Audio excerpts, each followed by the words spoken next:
はい、どうも、オラスです。今日はですね、こちらのレバーレスアケコンをですね、ご紹介していきたいと思います。こちらがですね、ハウテ42の G16 というですね、機種になっております。コンパクトなのにですね、16ボタンあるっていうですね、ものになっておりまして、かつ値段もですね、安いというかなりね、人気が出そうなね、スペックをしているレバーレスアケコンになっております。自分はですね、アリエク使ってですね、約7000円ぐらいで購入したんですけれども、もしね、アリエクちょっと不安だよっていう方はですね、Amazon でも購入できるモデルというところでね、かなり初めてのね、レバーレスアケコンとしてなかなかいいんじゃないかなと思っております。ただ、Amazon の場合だとちょっとですね、高くなって1万円ほどとなってしまうんですけれども、それでもね、他の16ボタンのモデルに比べてね、安いので、ぜひね、チェックしていただければなと思います。実はですね、アケコン2代目でして、先日このサリーボックスっていうですね、レバーレスアケコンをご紹介しておりまして、これね、使い勝手かなり良くて、気に入ってるコントローラーではあったんですが、こちらのコントローラーは13ボタンのコントローラーになっておりまして、自分は今この親指に当たるボタンがですね、上入力ではなくて別のキーに割り振りをしておりました。通常ですね、ここって上のジャンプとかのね、入力キーになることが多いんですけれども、フット6をやっていく中で、モダン操作自分使ってるんですけど、ただそれでも結構コマンド入力をね、しなきゃいけないキャラっていうのがありまして、で、ここの親指のところにですね、上入力をしておくとですね、このレバーレスの運指のやり方でね、コマンド入力がしやすいよという記事を見かけまして、それちょっとやってみたいなというところがあったんですけど、ただここにね、自分別のキー割り振ってるんで、親指あたりにもう一つね、ボタンが欲しいなと思って、ちょっとね、ボタンがもう一つあるやつをですね、探していたというところでございます。で、そこでね、この WASD にも対応しているボタンがね、いっぱいあるこちらの HAUTE42 をですね、見つけたというわけでございますね。で、7000円だったっていうところもあって、ついついね、購入しちゃいました。なので、今日はこちらのですね、基本スペックと、あとサリーボックスとの比較っていうところも踏まえてね、お話をしていければなと思っております。はい。でまずね、基本スペックなんですけれども、サイズはですね、若干、サリーボックスよりも大きいです。はい。こんな感じで、大きさの差があります。横幅がですね、196mm。だいたい20センチぐらいですね。で、縦が125mm。112.5 センチ。で、厚みがですね、こちらが 1.65、約2センチぐらいとなっておりまして、重さは 480g となっております。とはいえ、かなりコンパクトなコントローラーにはなっておりますので、持ち運びとかもね、全然できるかなと思います。ちょっとサリーボックスがね、かなり薄くて、ちっちゃくて、っていうのがね、自分は気に入って使っているんですけれども、これがかなりちっちゃすぎるっていうのがね、ありますね。で、こちらのボタンはですね、16ボタンありまして、で、キーボードのね、スイッチが使われておりまして、LED もついております。で、こちらの G16 はですね、ロープロファイルではありませんので、サリーボックスに比べるとですね、若干このボタンのですね、浮き上がりっていうところがね、ストロークがちょっと深い仕様になっておりますね。で、あと、親指ボタン、ここだけね、ちょっとキーギャップ大きくなっております。ただ、ここに関してはですね、取り外して他のボタン、使わないボタンとかにね、入れ替えすることも可能ですので、使い勝手に応じて変更することが可能ですね。あと、ボタンの間なんですけど、ここの隙間の部分ですね。若干ですね、このサリーボックスはですね、もうボタンキチキチに詰まってまして、もう本当に隣り合わせだったんですけれども、こちらは若干ですね、隙間が空いておりますね。そのおかげもあってか、押し間違いっていうのはかなり少なくなるかなと思っております。ただ、手が少し小さめの方とかはね、こっちのギュッと詰まっている配置の方が押しやすいかなとは思いますね。そこは好みの問題かと思うんですけれども、若干こちらのところは幅広く作られているといった感じですね。で、ここ上部にあるですね、このスタートボタンはですね、かなり押しやすくなっておりまして、ちょっとね、このサリーボックスの方って、このスタートボタンのね、ここが硬くて、ちょっとグッと押し込まないとカチッといかなかったんですけれども、そこの部分がですね、体感ね、こちらの方が2割ぐらい押しやすいかなという感じでございます。で、またですね、PC の接続に関しては、こちら USB Type-C での接続になっておりまして、こちらの上部のポートと、実はこちらの側面にもですね、もう1個 USB のポートがありまして、実はですね、こことこっちで2つ準備されております。どっちに接続してもちゃんと使えます。これ結構嬉しいですよね。地味にね、ここの横の配置のポートが結構使いやすくって、デスクとか置くときにケーブルがね、結構この上だとキーボードと干渉しちゃうっていうのがあったりするんですけど、それがないのでね、これ個人的にはここポイント高いかなと思っております。L 字のね、ケーブルを使えばいいじゃないかと言われたらそれまでなんですけど、ちょっと今自分が使ってた、このね、カスタムの USB-C ケーブルがストレートなので、ちょっとここの部分がね、横にあるとすげえ嬉しいなというところでございましたね。背面はこんな感じになっておりまして、で、ここのね、ネジを外すことによって、上面のこのアクリル板をですね、取り外しすることができます。なので、この天板にね、ステッカーとかを挟んでね、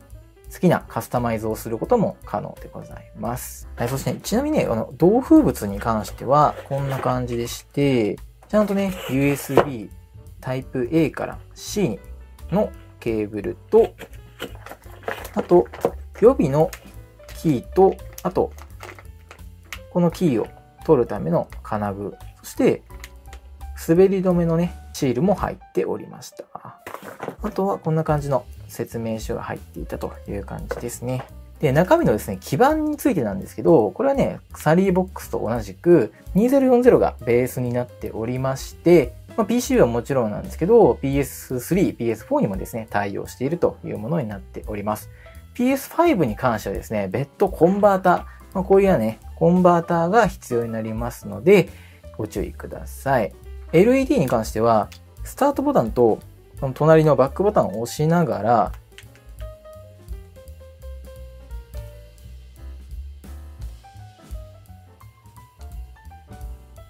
光るパターンを変えたりとか、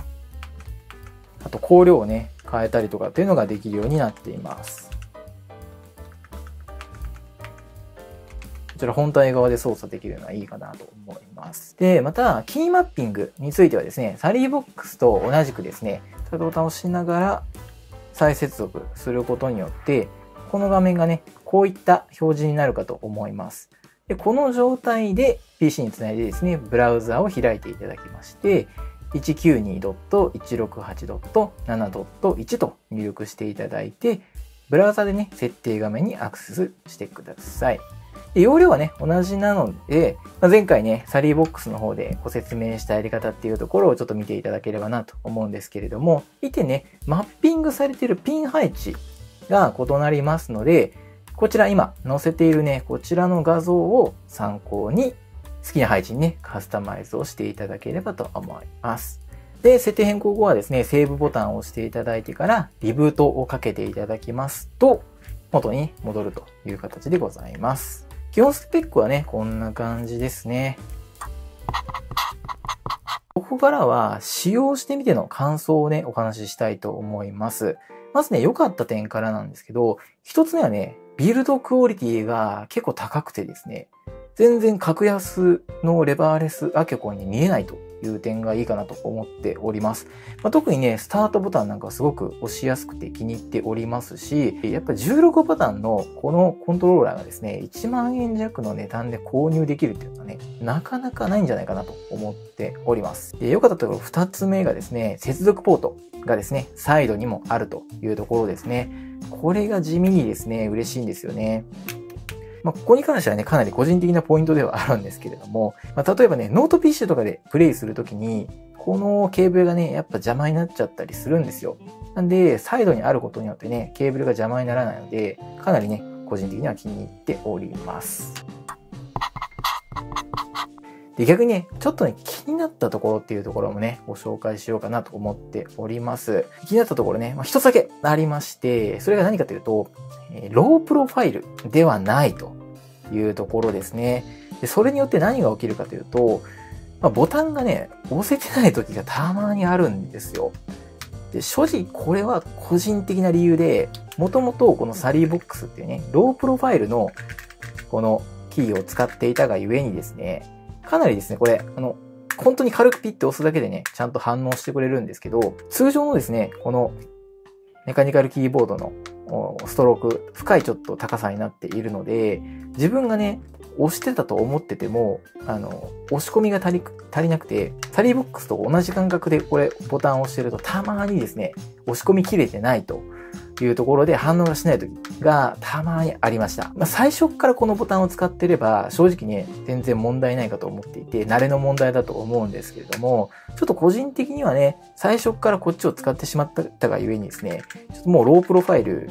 に慣れてしまって、やっぱここはね、ロープロファイルのボタンの方が自分的には好みかなと思っております。あとすごい若干の話ではあるんですが、ボタンのね、配置っていうところが若干間空いてますので、ちょっと指を広げなきゃいけなくって、指が少し疲れやすいかなというところがありました。これはもう本当に誤差の範囲ではあるんですけど、若干って感じですね。はい。他の方がね、ちょっとレビューされてたキーキャップの外れやすさみたいなところはね、個人的にはね、